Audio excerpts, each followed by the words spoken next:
पूर्वज करते आए दादा परदादा के समय से। जी दादा परदादा से। तो आपने अब क्या बदलाव किया? अब पहले हमारे दादा परदादा के पास कोई अंतर नहीं था, ये ट्रैक्टर वगैरह रूटर वगैरह ये नहीं था। अब हर चीज़ की हमें सरकार सुविधा दे रही और इससे हमें काफ़ी लाभ मिल रहा।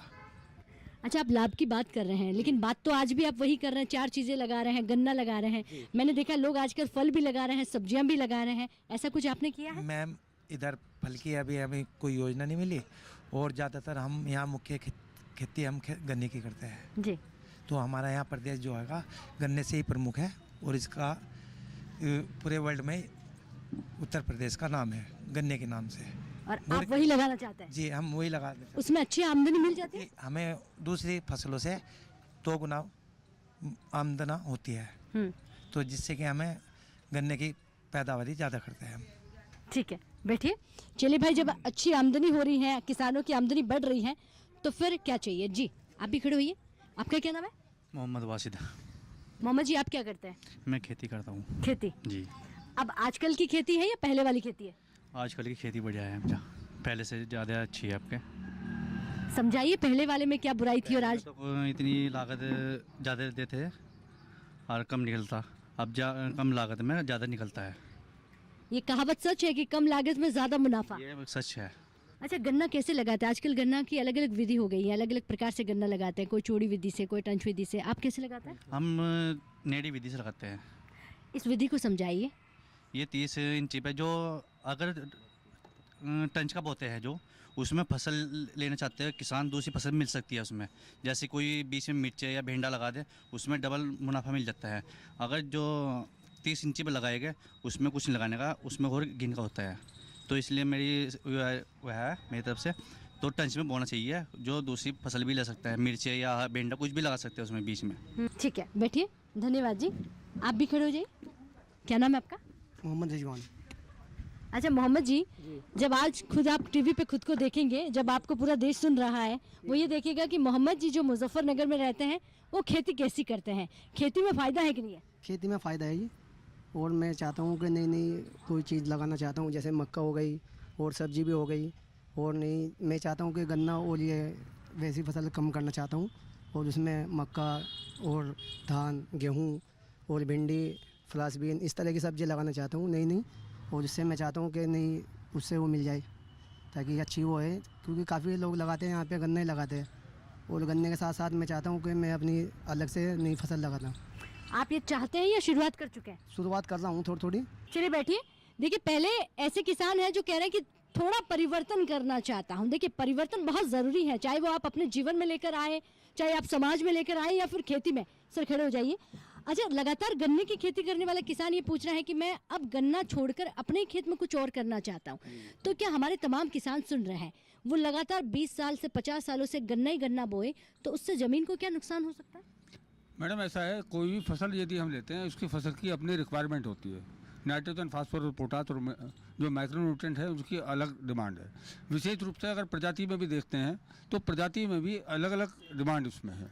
उदाहरण के रूप में मैं लूँ कि गेहूं की प्रजाति HD 2967 जिंक और फेरस तत्व से भरपूर है। तो जब उसमें पोषक तत्व ज़्यादा होंगे, जिंक और फेरस ज़्यादा होगा, तो निश्चित रूप से जिंक और फेरस तत्व हमारी ज़मीन में ज़्यादा डालना पड़ेगा। जहाँ तक गन्ने की बात है, विशेष रूप से हम गन्ना फसल ले रहे हैं 1,73,000 हेक्टेयर में। लगातार गन्ने की फसल लेने से हो क्या रहा है, कुछ न्यूट्रिएंट की विशेष रूप से कमी हो जा रही है। लगातार वो अपटेक करे गन्ने की फसल और न्यूट्रिएंट की कमी हो जा रही है। तो किसान को हम एडवाइज करते हैं कि भैया फसल चक्र को अपनाओ। विशेष रूप से हमने किसानों को जागरूक भी किया है कि सहफसली खेती की तरफ वो रुझान करे अपना। सहफसली खेती में गन्ने के साथ में विभिन्न फसलें ली जा रही हैं, उड़द है, मूँग है, मिर्च है, लहसुन है, प्याज है, इस तरह की फसलें भी ली जा रही है, भिंडी ली जा रही है। तो किसान जागरूक हो रहा है और सहफसली खेती भी कर रहा है।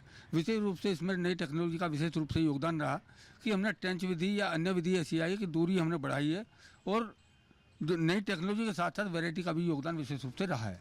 तो गन्ने में कौन सी विधि सबसे बेहतर है, सबसे ज़्यादा फायदेमंद है? ट्रेंच विधि से गन्ने की बुआई अच्छी रहती है। बहुत धन्यवाद जी। तो फसल चक्र ज़रूरी है और इसके लिए कौन सी विधि बहुत महत्वपूर्ण है उसको भी आप सुन रहे हैं, समझ रहे हैं। और भी हमारे यहाँ पर किसान भाई है, मैं उनसे जानना चाहूँगी। जी नमस्कार।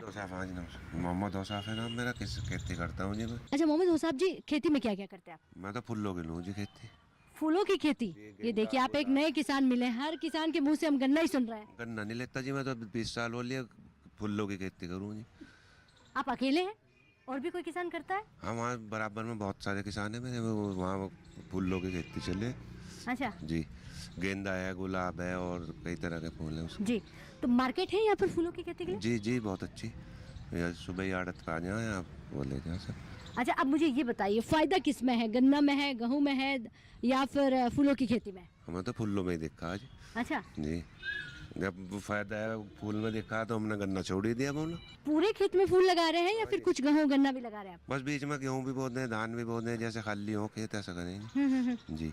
यानी कि बदलाव हो रहा है। जी, बदलाव बहुत जबरदस्त। एक बदलाव मैं ये पूछूंगी कि पहले हमारे किसान जिस तरह से खेती करते थे और आज खेती करते हैं, इस दोनों में सबसे ज्यादा परिवर्तन क्या देखा आपने? इसमें अब परिवर्तन है जी बहुत। नई नई टेक्निक है, नई दवाइयाँ हैं, सब इससे कर रहे हैं जी। मदद मिल रही है विज्ञान से? बहुत बहुत मदद मिल रही है। समस्याओं का समाधान होता है? हाँ जी, समस्या से फौरन। अच्छा, जी बैठिए, बहुत धन्यवाद। तो देखिए हमारा किसान जो है कह रहा है कि फौरन समस्याओं का समाधान होता है, क्योंकि हमारे बीच इतनी सारी कड़ियां हैं, चाहे वो एफपीओ को ले लीजिए, कृषि विभाग को ले लीजिए, कृषि विज्ञान को ले लीजिए, उसके अलावा यहाँ प्रधान जी को ले लीजिए, और जो किसान जागरूक है वो दूसरे किसानों को जागरूक कर रहा है। अब बात गन्ने की हो रही थी, उसके साथ साथ हमें ऐसे किसान भी मिल गए कि गन्ने के साथ साथ वो हॉर्टिकल्चर से जुड़ रहा है और फ्लोरिकल्चर, फूलों के का काम भी हमारे यहाँ पर किसान करते हुए मिल गए, जिनका कहना है कि देखिए फसल चक्र जरूरी है, इसीलिए धीरे धीरे उसी खेती के साथ दूसरी खेती को भी अपना रहे हैं और उसकी जानकारी जो हमें है विज्ञान से मिल जाती है।